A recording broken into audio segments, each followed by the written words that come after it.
Hello and welcome back to my channel Arvi's Creation. You are here with me on another creation.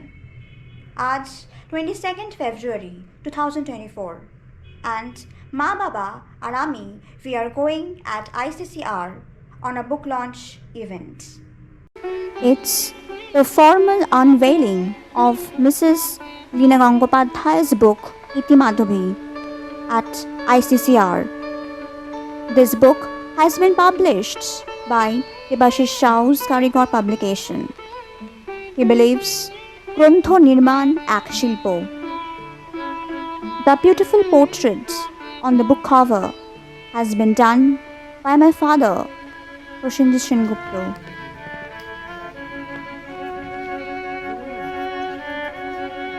মাধবী মুখোপাধ্যায় তিনি আমাদের কাছে স্মৃতি, তিনি আমাদের কাছে সম্পদ, তিনি আমাদের কাছে একটা অ্যালবাম, তিনি আমাদের কাছে একটা অধ্যায়। সেই মাধবীদের মাধুরী থেকে মাধবী হয়ে ওঠার গল্প, সত্যজিতের মাধবী, মৃণাল সেনের মাধবী, আরো কত কত মাধবীর মিলন ঘটেছে এক মাধবীতে। সেই মাধবীদিকে নিয়ে বই, তার কথা নিয়ে বই ইতি মাধবী আজকে প্রকাশিত হবে। কত কথা তার অন্তরে জমা হয়েছিল। সত্যি বলুন তো, আমরা কোনোদিন খবর পেতাম? আমরা তো অনেক দূরে থাকি, আমরা তাকে পর্দায় দেখি, তাকে অনেকেই হয়তো মঞ্চে দেখেছেন। কি করে খবর পেতাম? আমাদের সামনে একটা দরজা এসে দাঁড়ালো, সেই দরজার নাম লীনা গঙ্গোপাধ্যায়। আমরা লীনার হাত ধরে সেই দরজাটা দিয়ে মাধবীদের অন্দরমহলে প্রবেশ করলাম। তৈরি হলো ইতি মাধবী। মঞ্চের আলো এসেছে, আমরা দেখতে পাচ্ছি সেই মানুষটিকে, আমাদের স্বপ্নের মানুষ। কিছুটা দূরে, ইচ্ছে করলেই ছোঁয়া যায়। আজ তার মাধুরী থেকে মাধবী হয়ে ওঠা, জীবনের অনেক অলি গলি রাজপথ ঘুরে বেড়ানোর, খুঁজে পাওয়ার, দর্শনের, ভালোবাসার নানান কথা নিয়ে তৈরি বইটির উদ্বোধন হবে, আনুষ্ঠানিক প্রকাশ হবে। যিনি মাধবীদের কাছে গিয়ে প্রত্যেক দিন শুনেছেন তার কথা, অদ্ভুত এক সহমর্মী বন্ধু লীনা গঙ্গোপাধ্যায়। তার পরিচয় তো আর নতুন করে আপনাদের কাছে দেবার কিছু নেই।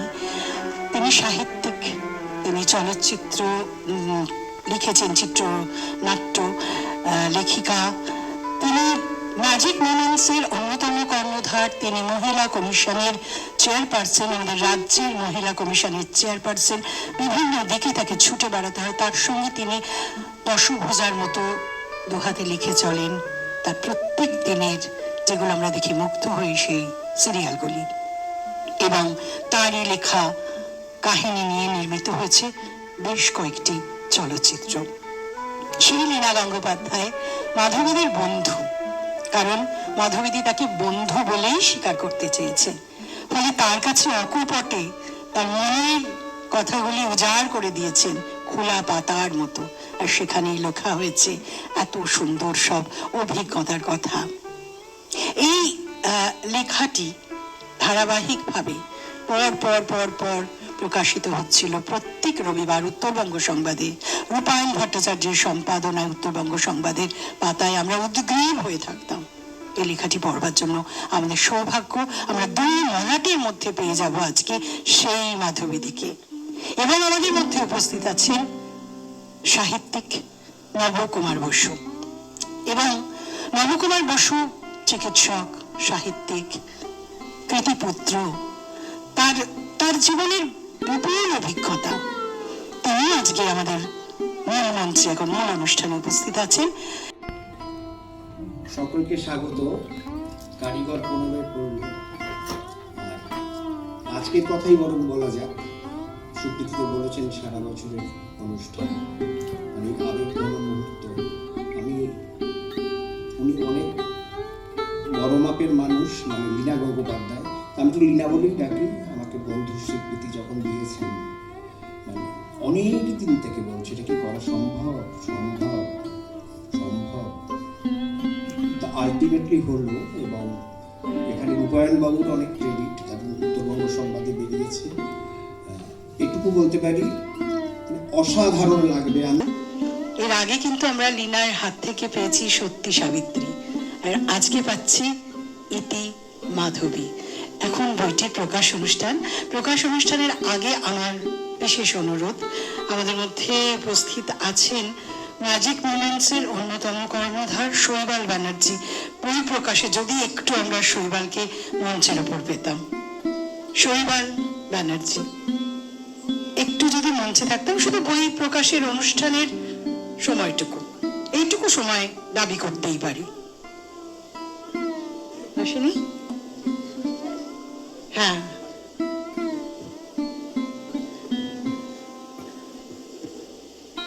শৈবাল ব্যানার্জিকে আমরা দেখতে পেয়েছি। আরেকজন, বইটা প্রকাশ হলে আপনারা দেখবেন যে কি অপূর্ব প্রচ্ছদ, প্রসেনজিৎ সেনগুপ্ত, তাকেও আমরা একটু ডেকে নেব মঞ্চের উপর। এই বইটি যখন প্রকাশ হবে, আমরা সবাই মিলে এই প্রকাশের আনন্দ, আপনারা সকলে মঞ্চের এদিকে এবং ওদিকে সবাই মিলে একসঙ্গে উৎসাহিত হয়ে উঠব এবং অবশ্যই করতালিতে অভিনন্দিত করব।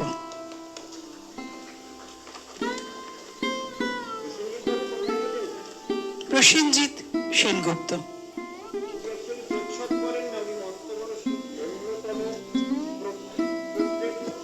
ভারতবর্ষে যেহেতু আমাদের আর্ট ক্যাম্প হয়, আর বোধহয় না বলতে পারেন না, মানুষগুলো তো খুব ভালো, সেই জন্যই প্রচ্ছদ করেছেন। আপনারা দেখুন কেমন হয়েছে।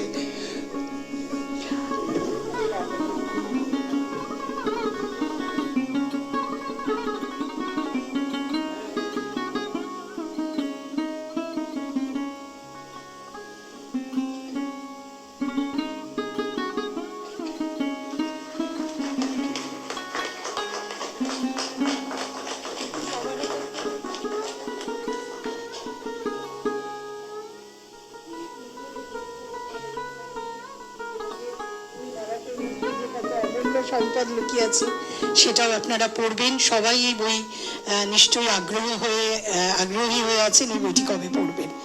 এটি একটা সত্যি ঐতিহাসিক মুহূর্ত বলা যায়, কারণ এই কথাগুলো তো হারিয়ে যাবে যদি এই বইয়ের মধ্যে না থাকে। এই কথাগুলো তো একদিন মানুষের কাছ থেকে হারিয়ে যাবে।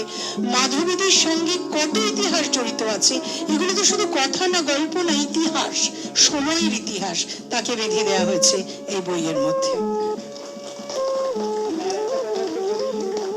সামনের বছর কিন্তু এটা ইংরেজিও হচ্ছে, ইংরেজি সংস্করণও হচ্ছে। দিদিও পারমিশন দিয়েছেন।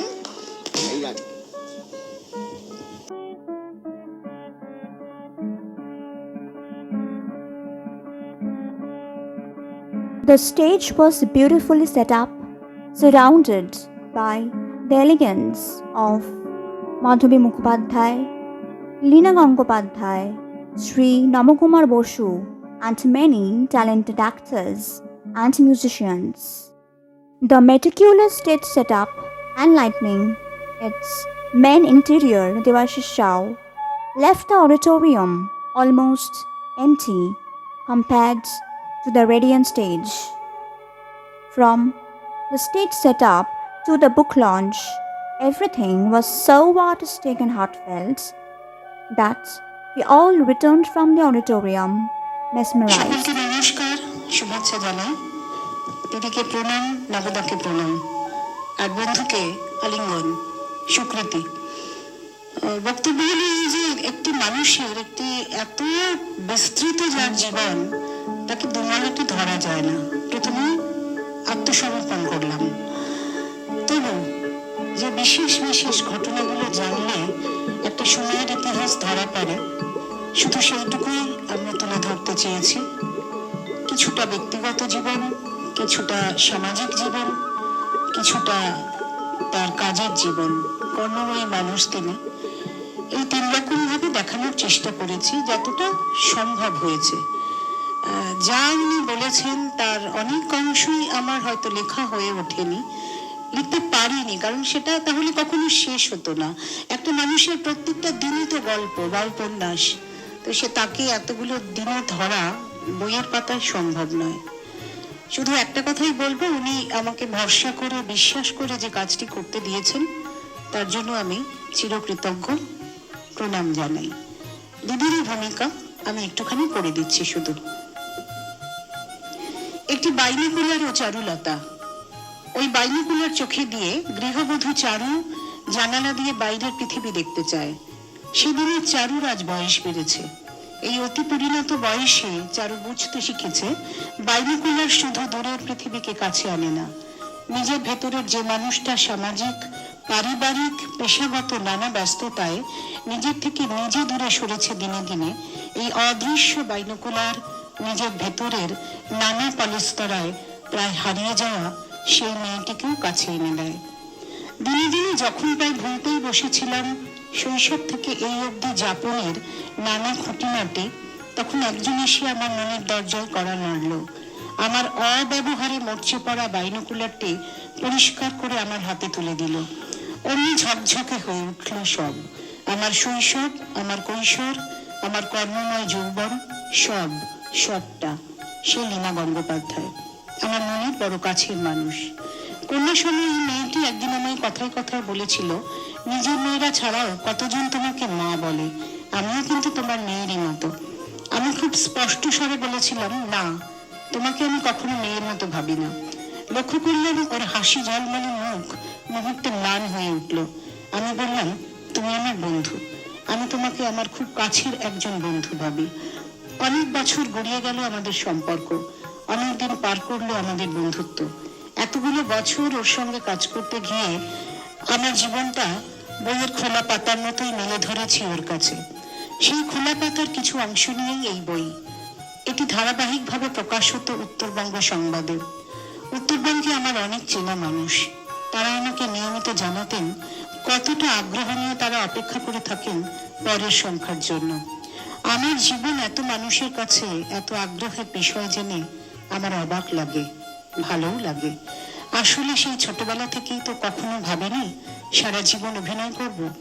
ঘটনা চক্রে জীবন আমাকে এ পথে এনেছে, তাতে আমার কোনো হাত ছিল না। এই যে খ্যাতি, এত নাম যশ, এত আলো, এত সম্মান পেয়েছে জীবনে, সব তো এই অভিনয়ের দৌলতেই। কত অভিজ্ঞতাই না সঞ্চয় করেছি জীবনে। লোকে বলে একজন মহাপরিচালক তার একটি ছবিতে আমাকে অমর করে দিয়েছেন, চারুলতা আর মাধবীকে মিলিয়ে মিশিয়ে একাকার করে দিয়েছেন। সমগ্র বিশ্বের বাঙালির হাতেও তিনি একটি বাইনোকুলার ধরিয়ে দিয়ে গিয়েছেন, ওটি দিয়েই তারা আমাকে আপন করেছেন। রবি ঠাকুরের চারুকে এই মাধবীর মধ্যে একাত্ম করে দেখেছেন। মনে পড়ছে একটি ঘটনার কথা। আমেরিকার একটি শহরে আমন্ত্রিত অতিথি হয়ে গিয়েছি। সেখানে দেখেছিলাম হলের বাইরে অসংখ্য জনতার ভিড়, তাদের অধিকাংশই সাহেব। আমি তো ভয়ে দিশেহারা তখন, মনে মনে ভাবছি কোনো ভুল করলাম নাকি। একটু পরেই জানা গেল তারা আমাকে একবার ছুঁয়ে দেখতে চান।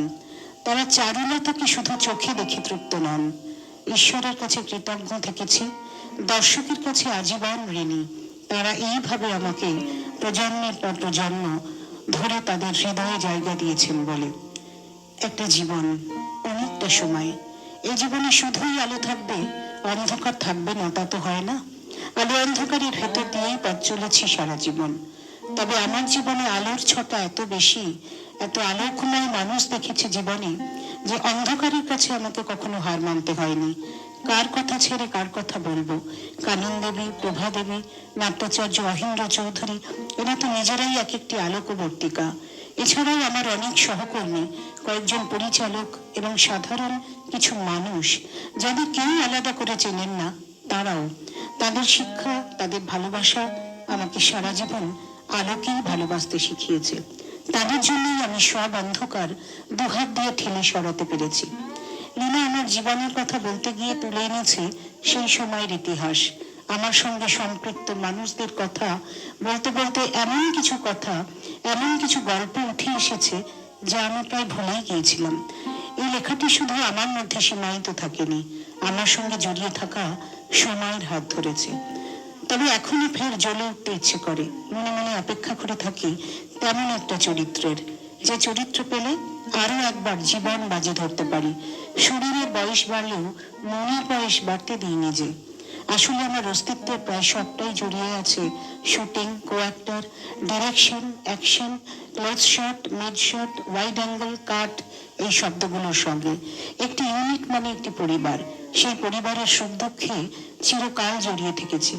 এই সবই জীবনের পরম সত্য হয়ে উঠেছে, বাকিটাই মনে হয় অভিনয়। অদৃশ্য বাইনোকুলারটি হাতে নিয়ে ঘুরিয়ে ফিরিয়ে যখন মাধু নামের মেয়েটার দিকে তাকাই, তখন দেখতে পাই সে আজও তার বিস্ময় মাখা দুটি কাজল লতার মতো চোখ নিয়ে অপলকে তাকিয়ে আছে বহির্বিশ্বের দিকে।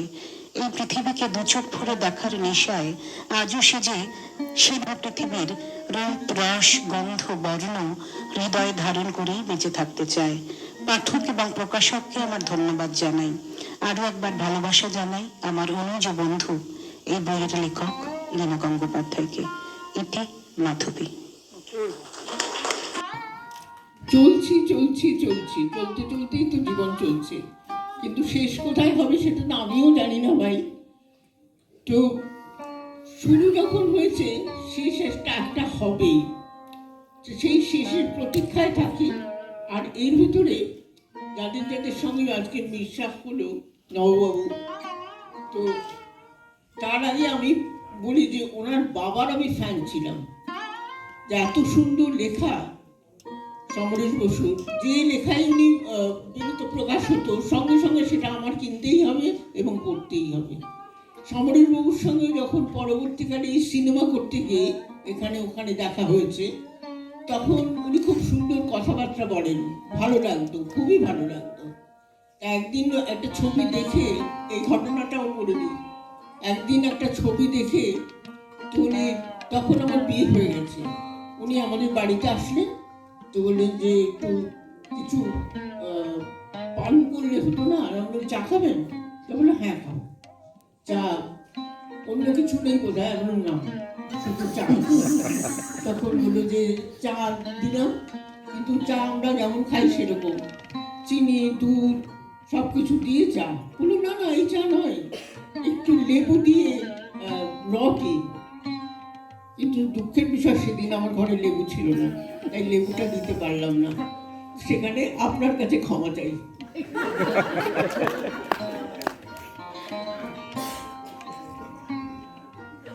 জীবনে অনেক মানুষ দেখেছি, চলেছি ফিরেছি, এরকম চলতে চলতেই মানুষের সঙ্গে মানুষের মিলন হয়, সেইখানেই দেখা। আমাদের যেমন অনেক কিছু রং আমরা দেখতে পাই, লাল, নীল, হলদে, সবুজ, সব রঙই ভালো, কোনোটাই খারাপ বলছি না, কিন্তু আমরা প্রত্যেকেই নিজেরা নিজেরা একটা করে রং পছন্দ করে নিই। মানুষের মধ্যেও একটা করে মানুষ পছন্দ করে নিই, সেই পছন্দের মানুষ হচ্ছে লীনা গাঙ্গুলি। তাই লীনা গাঙ্গুলির কাছে যে কথাগুলো বলেছিলাম, সেই কথাগুলোই উনি সুন্দর করে কিভাবে লিখেছেন আমি এখনো পড়িনি, আপনারাও সবাই পড়ুন, আমিও পড়ি, তারপরে বলা যাবে যে কেমন লাগলো। আর কিছু বাকি থাকলো কিনা, যদি বাকি থাকে আবার লীনা গাঙ্গুলিকে বলবো, আবার তিনি লিখবেন। ধন্যবাদ, নমস্কার। মাধবীদির জন্য, মাধবীদির আমাকে চেনার কোনো কারণ নেই, কিন্তু আমরা সবাই মাধবীদিকে চিনি। এটা হচ্ছে ওর সম্বন্ধে আমাদের সকলের আমার মনে হয় একই রকম কথা। তার কারণ উনি একা একা মানুষ, আমাদের সবাইকে এমন একটা চোখ খুলে দিয়েছেন তার অভিনয়ের মাধ্যমে যে আমরা সবাই তাকে চিনতে পেরেছি সেইভাবে। কিন্তু আজকের দিনটা হয়ে গেল ব্যতিক্রমী এই জন্যই যে আজকে কারিগর প্রকাশনী থেকে একটি বই বার করে যে মানুষটিকে আমরা চিনতাম শুধু পর্দার মানুষ হিসেবে, রূপলী পর্দার বাইরের যে মানুষটি, তাকে পরিচয় করিয়ে দিয়েছেন আজকে লীনা গঙ্গোপাধ্যায়।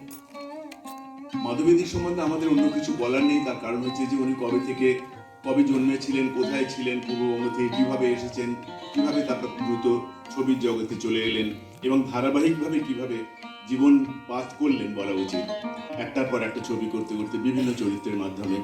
সেগুলো হচ্ছে সবই গবেষণার বিষয়, সেগুলো আমরা অনেকটা জানি এবং ক্রমশ একটু একটু করে জানবো। কিছুতে পাই না ভেবে কে প্রথম ভালোবেসেছি, তুমি না আমি, ডেকেছি কে আগে, কে দিয়েছে সারা, কার অনুরাগে কে গো দিশাহারা, ডেকেছি কে আগে কে দিয়েছে সারা, কার অনুভবে কে গো দিশাহারা, কে প্রথম মন জাগানো সুখে ভেসেছি তুমি না আমি। আমি চিনি গো চিনি তোমারে, ও গো বিদেশিনী, তুমি থাকো সিন্ধু পারে, ও গো বিদেশিনী। আমি চিনি গো চিনি তোমারে, ও গো বিদেশিনী। Above all, the presence of our dream actress Madhuri Mukhopadhyay, her words, her songs have enchanted us all. Writing about her, the multifaceted, talented Leena Aunty not only gifted us a good book, but also documented a credible and enduring history in the world of cinema. মাধুরী বলছি, প্রথম থেকে উনি আমাদেরকে এত আপন করে নিয়েছেন। ওই মাধবী দিয়ে আর আসে না, মাধুরী আসে। এবং দুদিন আগে ওনার জন্মদিনে ওনাকে ফোন করেছিলাম, তখনও মানে এত কথা, উনি সবসময় নিজের কথা না ভেবে আমাদের কথাই ভাবেন। এবং আমাকে প্রথমেই বলেছেন তোমার কাজ দেখছি, এটা মনে হচ্ছে ওটা মনে হচ্ছে, না না কথা বলেন। এবং আমি বলবো আমি ভীষণ, আমার জেনারেশনে যারা আছেন, যারা ওনার সঙ্গে কাজ করার সুযোগ পেয়েছেন, তারা প্রচণ্ড সৌভাগ্য আমাদের যে আমরা এই সুযোগটা পেয়েছি। এবং সুযোগটা করে দিয়েছেন আমাদের লীনা গঙ্গোপাধ্যায় এবং তার অসাধারণ লেখা। এবং মাধুরীর কাছ থেকে কত যে শিখেছি, আমি মনে করি উনি একজন কি বলবো ইনস্টিটিউশনই বলবো। কারণ আমরা শুধু সময় মানে গল্প করে সময় কাটাতাম না, গল্পই বলা চলে। উনি এত কথা বলতেন আমাদের সঙ্গে এবং এত সুন্দর সুন্দর জিনিস শেখা গেছে ওনার থেকে, ছোট ছোট জিনিস। যেমন উনি আলাদা করে কোনো মেকআপ রুম চান না, উনি চান আমাদের সকলের সঙ্গে বসে আড্ডা দিতে। এবং যখনই বলি সাবুদিকে মাধুদিকে যখনই বলি যে একটু গল্প শোনাও না তোমার কাজের, যে যাদের সঙ্গে কাজ করেছো, বিশেষ করে উত্তমবাবুর সঙ্গে, এই নানা ধরনের গল্প এবং যেগুলো শিখেছি, যেমন মেকআপ রুমের কথা বললাম, ফ্লোরে আমরা যখন থাকতাম অনেকে একটু দীর্ঘ সময় আমাদের কাজ হতো, অনেকে বলতেন এই আমার ক্লোজটা আগে নিয়ে নাও না, আমার ক্লোজটা আমাকে একটু দেখেছি, ছেড়ে দাও না, এইসব। মাধুরী কখনো কিছু বলতেন না, চুপ করে থাকতেন। আমি বললাম মাধুরী তুমি বলবে না, তোমার ক্লোজটা নিয়ে নিতে বলবে না? কেন বলবো? অনেক সময় লাগবে তো, সকলে পরে করতে গেলে তোমার অনেক সময় চলে যাবে। বলে এই যে এতগুলো টেকনিশিয়ান দেখছো দাঁড়িয়ে আছে, এরা তো সব রাত অবধি থাকবে, তো তারা যদি থাকতে পারে আমি কেন থাকতে পারবো না তো রাত অবধি? এই সমস্ত শিক্ষা পাই আমি ঠাকুরের কাছে, ঈশ্বরের কাছে প্রার্থনা করব ওনার লম্বা আয়ু হোক এবং আরও আমরা অনেক দেখতে পাই ওনাকে কাজের মাধ্যমে, আমরা আরও অনেক কিছু শিখতে পাই। এবং লীনা আমাদের সেই সুযোগটা দেবেন আমি জানি। ধন্যবাদ। Heartfelt congratulations to the creator Leena Aunty and Debashish uncle for bringing this book to us and for such a transformative evening gift. With the unique direction of the distinguished theoretical figure Sukriti Lahiri resonating in our ears and hearts, we returned home fulfilled.